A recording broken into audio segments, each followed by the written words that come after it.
Can I ask you real quick? This is really interesting, and I don't even know if you've really seen that this is going on, Frank, because again, it's happening on Twitter, although it has been something that Richard Hart's actually been mentioning here and there. So your interesting points about like being in one of those, and I know exactly what you mean, like those high class gyms where older dudes will be there and like have trainers and stuff like that. But so you just brought up the fact that these guys are not on Twitter, they're not on social media and stuff like that, and they're coming out talking about buying PDI, guy being aware of PulseChain and PulseX and stuff like that. However, at the same time, we are seeing people on Twitter right now, and again, Richard himself has been engaging in it, and I think it was more so geared towards Vitalik Buterin and how Ethereum's not been performing thus far, and Vitalik's tweeting about their identity and what they're doing. I mean, all these weird tweets about like what's up next for Ethereum and stuff.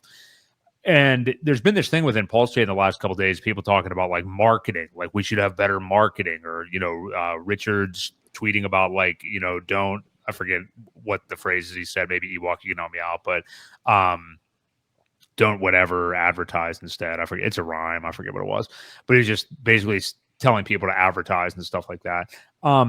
Do you think that that's a misnomer? Like all these people that are afraid, like, well, the prices are down. Why haven't we moved yet when some other things have moved? Is it like just a PulseChain marketing problem? Or is it just, where we're at in the cycle? Most importantly, Ethereum hasn't even moved yet. So how are many altcoins kind of going to move yet? And I know it's anecdotal, but the two stories that you just told us about older dudes that are hitting you up in the gym are talking about it. What do you think PulseChain actually has a marketing problem? I guess it's just what I would ask you on that.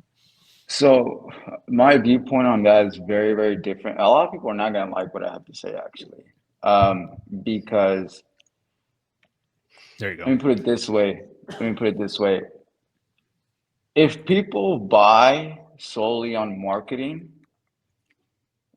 already in crypto, okay? So keep in mind, you're in crypto. The crypto market is 99% degenerates. It's not investors. It's just people chasing hopium and chasing FOMO, okay? So that's the people that you're advertising to. So you're already eliminating investor, you're already eliminating rationale, you're eliminating critical thinking skills, right? You're targeting an 18-year-old degenerate person who can't go to Vegas to gamble. That's who you're targeting, okay? So when you advertise, all you're simply doing is giving them another token in which their attention might go to, and then they might dump $100 into it. That's what advertising is. You're trying to get eyeballs into someone to look at your product, okay? But that's not sustainable for any long-term investing. So when you have high marketing and all this bullshit you want to call it, and you have a whole bunch of people who come in and they dump hundreds and hundreds of thousands of dollars, but they're not investors, they're just people looking for a quick dump, all that's going to happen is this. That's it. So you're going to get people to buy your shit, then they make a little bit of money and then dump it. That's literally what advertising does. So I've always made the argument, if it's real DeFi, if it's really going to be here for 20 or 30 years, you don't need advertising because the product is going to speak for itself. People are the actual investors who set the new ground floor for the next price.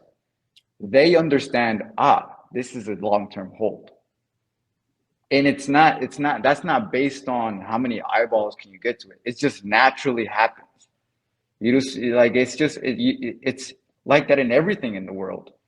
You see a lot of the things that actually have value and people are going to be here for a long time.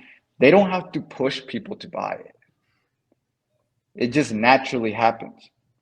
And then eventually people develop a cult and then they do the marketing for them. Right. But it's what people refer to as word of mouth.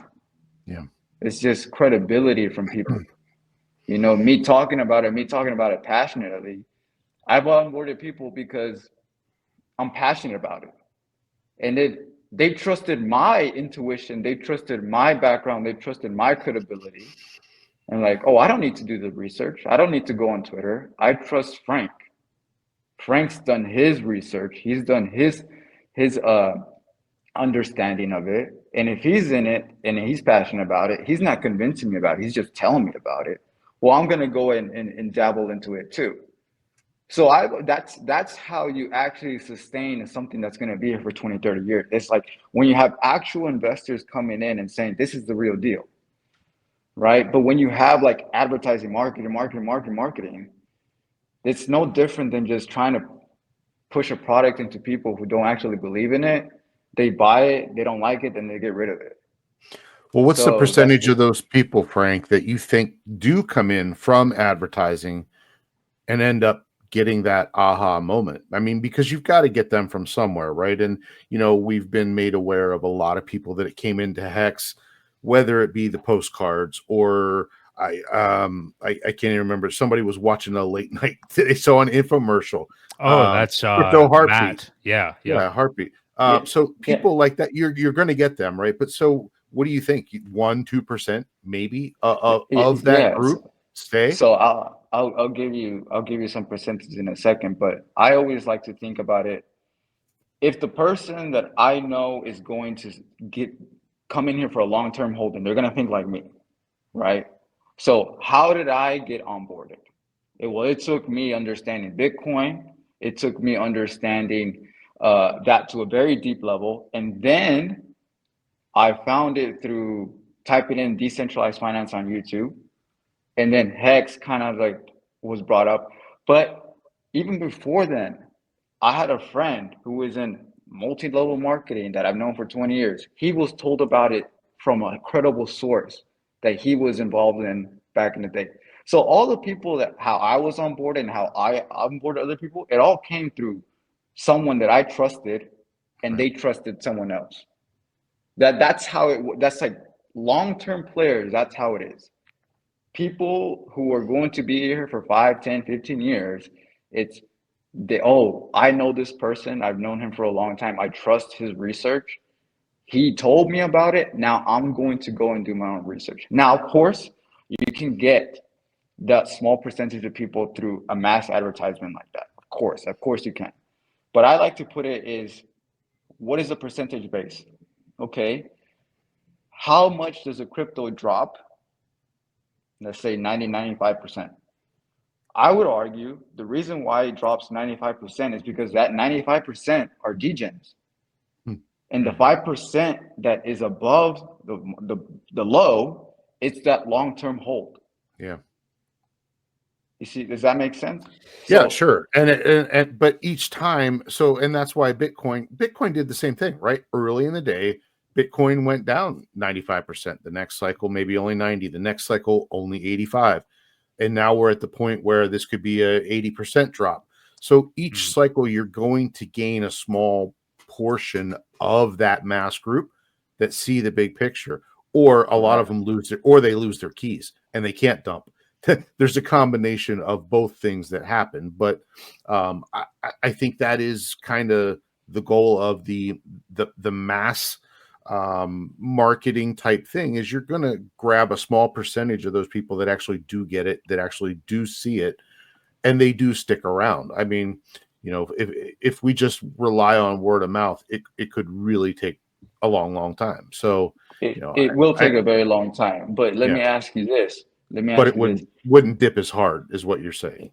Basically. It wouldn't dip as hard. Exactly. Yeah. So let me ask you this. When you see people advertising, you know, hey, let me go do this mass advertising. Do you think their intention is to obtain that small percentage of long-term investors, or is it to get their bags up for the cycle? Right. I get it. So that's the argument I'm making. I'm not saying it's bad. I'm not saying anything about that. I'm just saying expect it that whatever advertising you're gonna do, you're gonna get a quick pump, but that pump is definitely gonna come just as fast because the